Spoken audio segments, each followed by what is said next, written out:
was one of the best decisions I've made in my whole life. So I won as Mr. IIT. There is unity in diversity. You know, it turned out to be great. And then next, if you guys want to watch this video,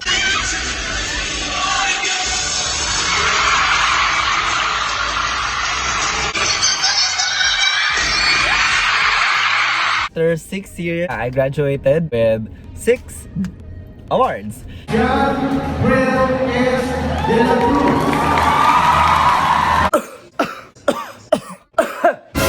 Char lang.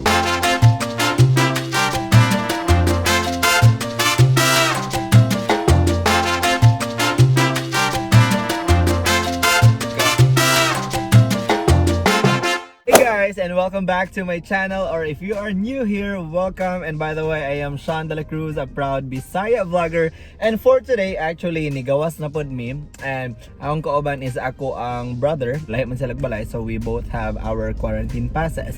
So we are here sa market, pero siya raman ang mag-market and then ako lang ang nag-driver niya. So that's why I have like nothing to do here, so I decided to make a vlog about my college life. For this vlog, I am hoping that we will be able to finish it in like just, you know, less than 10 minutes hopefully, even though I studied for like 6 years in college. Okay, that's the first fun fact about my college life. Okay, first things first.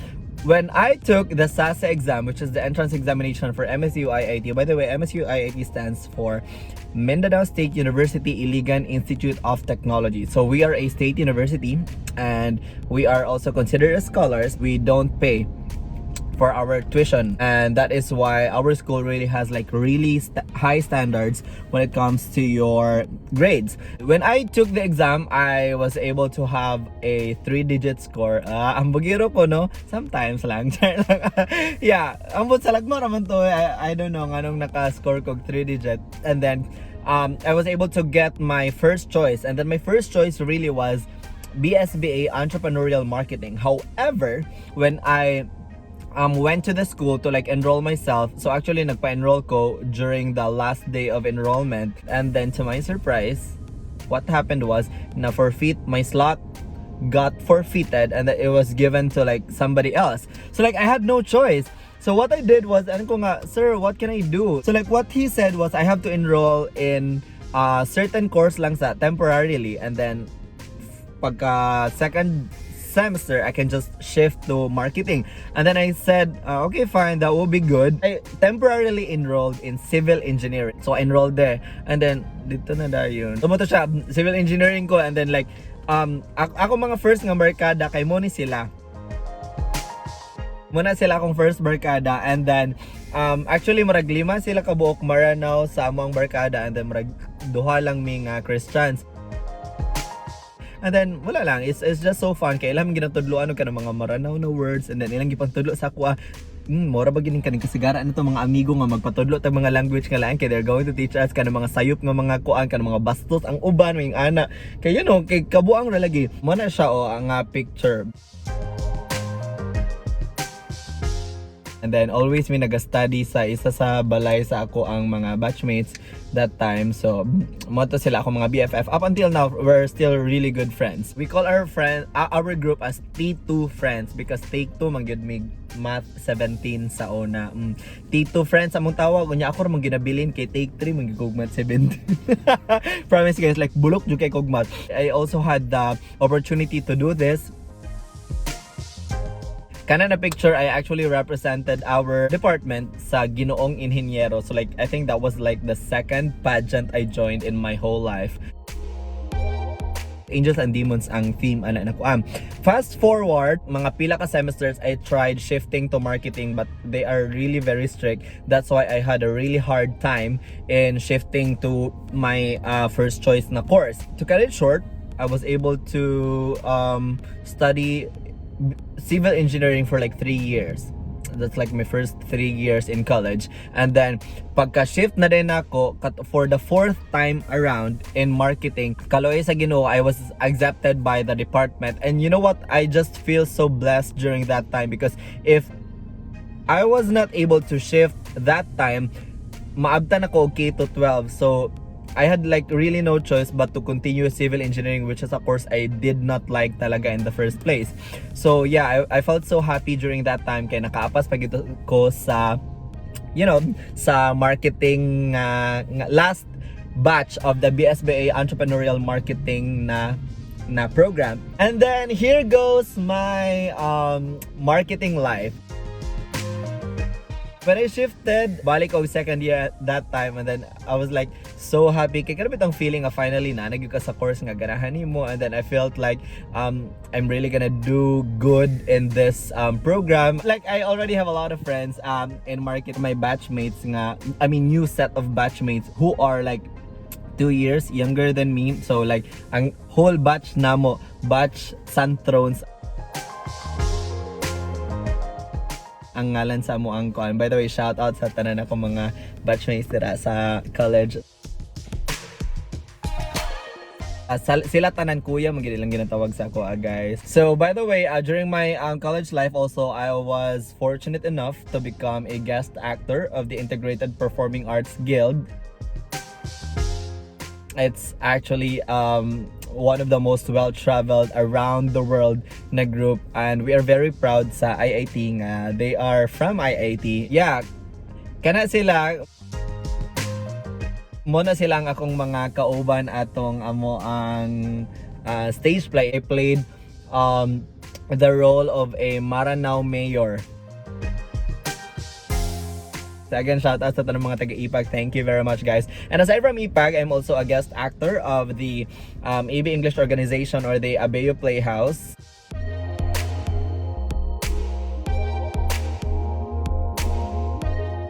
Again, shout out sa tanong mga taga-Abeo. Thank you very much, guys, for again training me in such a way that I was really able to develop my acting skills. And aside from that, I was able to make friends with all the people that I met and worked with during that time. So Abeo Playhouse, most especially Sir Lord and the rest of the team, thank you very much.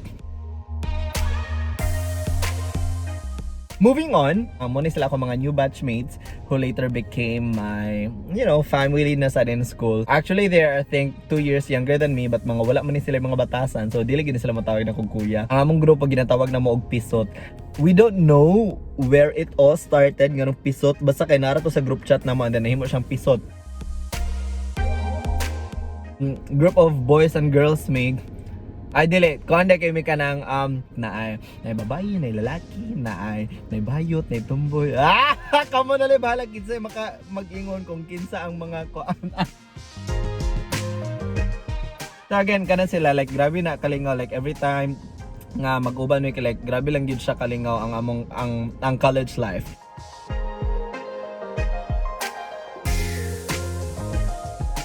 And then one of the highlights of my college life was when I ran as governor of the College of Business Administration and Accountancy. Actually, before I ran as governor, I was the Publication and Communications Committee head. And then the year after that, I ran for the position of governor. And then, kanina picture, that was during the campaign period. But in my case, since wala mo ko'y kontra during that time, so automatically I won as governor of CBAA. And then I must say that that was one of the best decisions I've made in my whole life. I think that the responsibility that you get to hold is something that will really, change you as a person. It will help you grow personally and professionally. And yes, I will always keep on looking back to all those memories that I had with my co-officers. It's just so amazing to have all the sleepless nights to actually plan on the next courses of action that you guys are going to do, not just for yourselves but most especially for the students, and not only for the students but also for our staff and for our professors. So it's something that would really change you as a person, to actually think of ideas, what you're going to do next, what you guys are going to implement next, what kinds of activities you're going to do. Activities such as kanang mga something that will help the students in their academic life, at the same time something that will help them de-stress from their academic life. So you know what, it was just like, you know, heaps of fun. So again, shout out sa tanan akong mga CBAA EC officers during pa sa time ni Mark and sa ako ang time. Thank you very much, guys. You know how much fun we had. Like you know, ikapila ko na time, like I slept in the office because I had no time to go home. So like I have to bring everything in the office, most especially during palakasan days. I just didn't want anybody to see me cry. And then, you know, just like what other leaders would always do, they would always show all the people that they are strong enough, they are capable enough. But you know, sometimes I also had my, you know, weakest points, but I just didn't want anybody to see me during those times. And I'm so glad kung unsa nga kind of impression atong nahatag sa tanang mga tao when they think about CBAA, not just the students or the staff or the professors, but CBAA as a whole. And then that's me. That's during the time when we had already the next set of officers who are going to accept our positions. So that was like my last message to all of the people in CBAA, and you can just see my smile right there. Yeah, I was just really happy because it has been a very productive year, good. And you know what, even up to this day, when I think about all the things that I was able to do in my college life, I can just, you know, smile because I know that everything that we were able to do was something that actually prepared us for the things that we are going to do next. And also, I won as Mr. IIT. I mean, a really good place to start when you think and visualize yourself. If you have something to do or if you have a goal, it's always very good to, you know, visualize yourself kung asa nimo gusto maabot at the end of the day. How can you unite a divided nation?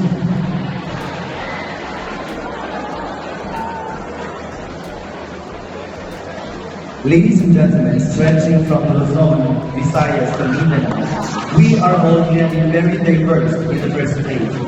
I believe that I can unite a divided nation by simply embracing diversity.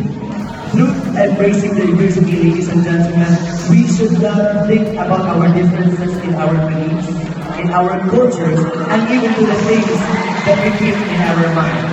I believe, ladies and gentlemen, that through embracing diversity, we will be able to achieve a very harmonious kind of living that we always want to live in. Through this, we can prove to the rest of the world that indeed there is unity in diversity. Then that's it. I won the competition.